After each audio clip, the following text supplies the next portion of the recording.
But I got a text a couple of days ago from my dear friend Emily Austin. And Austin says, Sid, you should really talk to Bellamy Bellucci. I said, okay. She said she's trans, and I don't have a lot of trans guests on the show, and that's fine.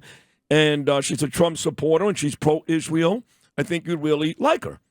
And I said, okay, great. Sounds good to me. I looked her up on Instagram, and Emily, I guess, contacted both of us at the same time. And poof, just like that, right in my presence is Bellamy Bellucci. Bellamy, good morning. How are you? Good morning. Good. Thanks Good to for meet having you. me. Good to meet you. Too. All right, so I'm going to be completely honest with you, okay?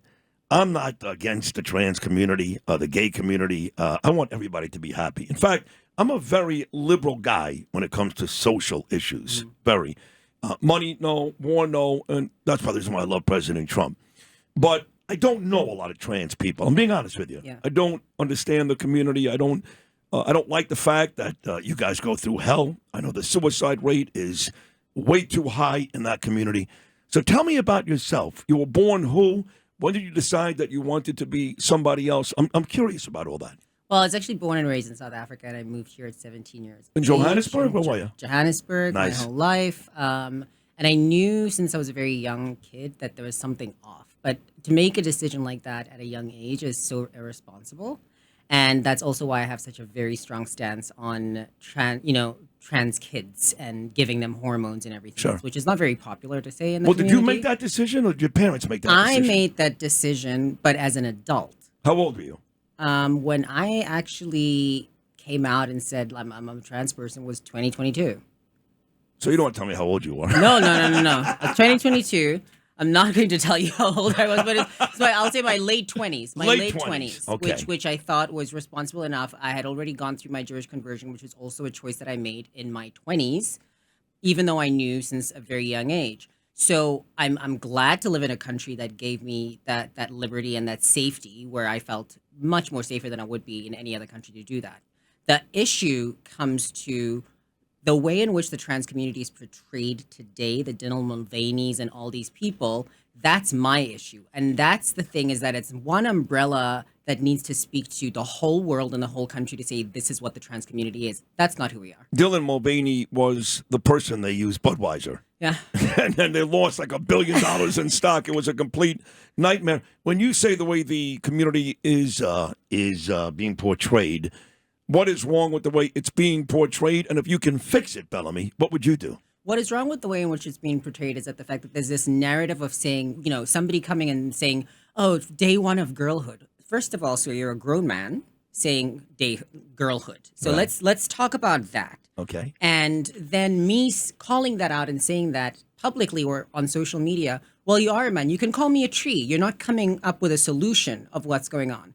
The whole LGBTQ plus whatever other letters they've added on, so many of us have stepped away from it and saying, please stop, grouping us with what has become an alphabet mob. And this mentality of constantly having to shove down people's throats who we are. Some of us just want to exist and get on with our lives. That's right. I really don't need to wave a flag in your face every 2 seconds. I've got a dear friend of mine who's very close with President Trump. In fact, he is the ambassador of Brussels. His name is Bill White. And Bill comes on, and I always introduce him the same way. Here he is, my favorite homosexual, Bill White. That's the only time we even talk about that. I went to campaign for President Trump in Philadelphia 2 days before the election. The Log Cabin guys. We had dinner that night at the Capitol Grill in King of Prussia. It was 28 gay guys.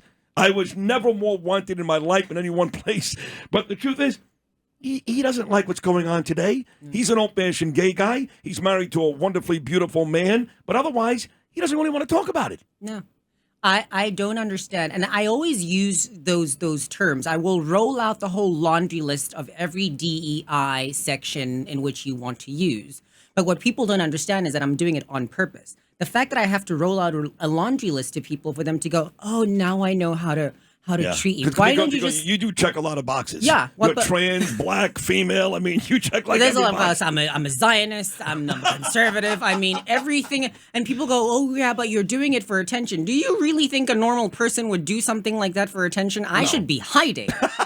I should be doing the exact opposite. Right. But what is so wrong with what's going on right now, and especially because the West and America is basically what the world looks to as a moral compass. and I will always stick to that. You know, Where yeah, you're right about that. You know, my daughter is very, very bright. I got to bring her up. She just celebrated her 21st birthday 2 days ago. My daughter Ava, I love her. I'm so proud of her. She hates Trump, hates him. Okay. And one of the reasons is she doesn't believe, at least, that he treats the gay community, the trans community, the way he should. Okay. Here you are, a trans person sitting right in front of me, talking to me. Okay. Yeah. And one of the biggest supporters of President Trump in the country. So for people that continuously, it doesn't stop, tell us that Trump hates women, he hates blacks, he hates gays, he hates trans people. But you love Donald Trump, yes? I love him. And I think one of the best things that I heard years ago was from Katie Hopkins when she said, I would much rather have him grab me by the pee than have a pee for president. And I honestly believe that. And they said, you're radical. Why am I radical? He's a leader of the free world. Quite frankly, I would much rather have somebody that has my best interests at heart for country more than anything else that I would be ticking down the line. Why does he hate me? Because you're black, because you're a minority. Did he tell you that? Or are you just going to hate him because you were told you have to hate Trump? Right. I mean, you have to hate Trump. Has he done it? All I know is that under his first administration, African Americans did more in terms of the job market, made more money than ever. Sorry, John Legend, you guys made a ton of money. And I don't remember one time, Bellamy. Now, again, you're trans. I don't remember one time where President Trump came out and said anything, any malignant about gays or trans. Now, look, I'm going to say this to you at the risk of aggravating you. I think the country spends way too much time talking about your community. I mean, you represent like 0.5% of the people. Yeah. You would think that straight guys like me, we're 0.5%, and trans like you're 99%. That is where I believe this country's gone bad, but it's not Trump's fault. No, it's not Trump's fault, but also at the same time, that didn't aggravate me at all. That was the next thing that I was going to say is that I'm really sick and tired of talking about this. And the problem is that people are not taking accountability. Oh, but now that he's back in power, he's going to roll back the... What did you do to make that side come and say, we are sick and tired of this? Also, what did liberals do to get to a point where they ended up demonizing somebody for being a white man? For goodness sake, are we done with this? Yes, I'm done with it. I really don't care that you hate somebody because of the patriarchy, but you're not coming to the table with a solution. If you hate what is happening right now with the trans community, why don't you say, President Trump, and by the way, President Trump, the whole he's not my president, Whoopi Goldberg, it's not going to work. Oh, F her. She's repulsive. She's physically repulsive. Karen Elaine Johnson, who's now been basically running off and making money off a Jewish last name. I really don't have time for that, number one. Yeah. It's exhausting. It is. And here you are talking about Jewish last names, sporting not one but two beautiful Jewish stars. You look great, by the way. Big. And you're wearing the yellow ribbon like I am. You are a massive pro-Israel supporter. You describe yourself as an influencer, and I've told Emily this and others. When the war first started, I found myself reaching out to they really reached out to me because I'm a big star. It's a big show. And I like almost everybody. And as the war has progressed and people continue to make money, and they have these really spiced up videos, and they cry and they dance, I've lost a lot of patience with the influencers. I just have. Noah Tishby, no good. I don't like Jewish Democrats either. So just so you know, the influencers for me have gone the other way. Now it's becoming annoying, and I'd rather just have a guy in the street tell me they love Israel. You agree with me on that front, too. You describe yourself as an influencer, but really you're more of just an Israel supporter. Yeah, I'm an Israel supporter, and as somebody that hopes to make Aliyah one day, it is important for me the sovereignty of Israel. You should do that. The sovereignty of Israel, because honestly, even as a trans person, that's the one place where I really feel safe. People are like, you're crazy, you're crazy. Why am I crazy? I was just there last summer. Haven't felt safe in years. And I honestly feel safer in Israel than I do in New York City. It is much safer, and it is a true democracy. They don't care if you're gay, trans, unlike the rest of the Middle East, where they'll throw you up a roof in 15 seconds. Absolutely. Israel's not. So you've been to Israel already before? I've been to Israel. I just had my third trip this past summer. I'm trying to go back in the next few months. Love Israel, have always loved Israel. When I went to the Kotel for the first time when I was 21 years old and I was just sobbing, that's when I made up my mind and said, wait, I've had a yearning to convert since I was young. Now's the time to do it. Wow, that is awesome. I'm going back actually in 2.5 weeks for Independence Day and Memorial Day.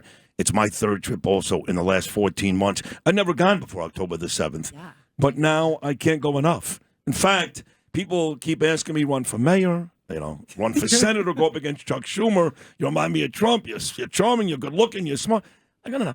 one day when Bibi calls it quits, I want to be prime minister in Israel. How about that? Why not? Right? Why not? You can work in my cabinet. I You would do love that to. tomorrow. I Right? would love to. Tomorrow. I'd love to. So as we wrap up this great conversation, you're every bit as great as Emily said you would be. Thank you very much. How do you feel moving forward about this country, about not your community, I mean, but the country moving forward, where we are as a people, and especially the Jewish people here in the United States? The country is in need of some medication. There's a lot that is going to hurt right now. I mean, I see people screaming and yelling about tariffs. And these are people that have never even made a penny to rub together that always will say something because they're against what is happening in terms of being so against the president. If we all sit together and come to a place where we say, how do we, the we part is what's been lost in this country.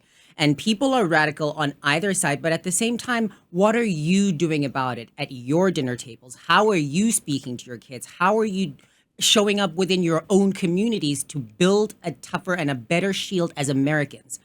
Bring back being a patriot. When no matter what you look like, what your gender is, whatever, you're an American. And if you don't like it here, please leave. That is well said. Well, you are delightful. It's great to meet you. Thank you. So and great hopefully to you'll meet come you. back Thanks for more having me. often. Absolutely. And hopefully one day you and I will go to the Cotel together. How about that? For sure. Last time I was there, I went with, I dropped names like Pat O'Brien. Last time I was there, I was with Sarah Netanyahu, just so you know. So, you like Bibi? I love being Okay, God. Bellamy, you have answered everything so well today. Even Lou Rapino's giving you applause back there behind the glass. So, nice to have you. We'll do it again very soon. Thank you so much for having me. God bless. Bellamy Bellucci right there, folks, on Sitting Friends in the Morning. We'll take a break.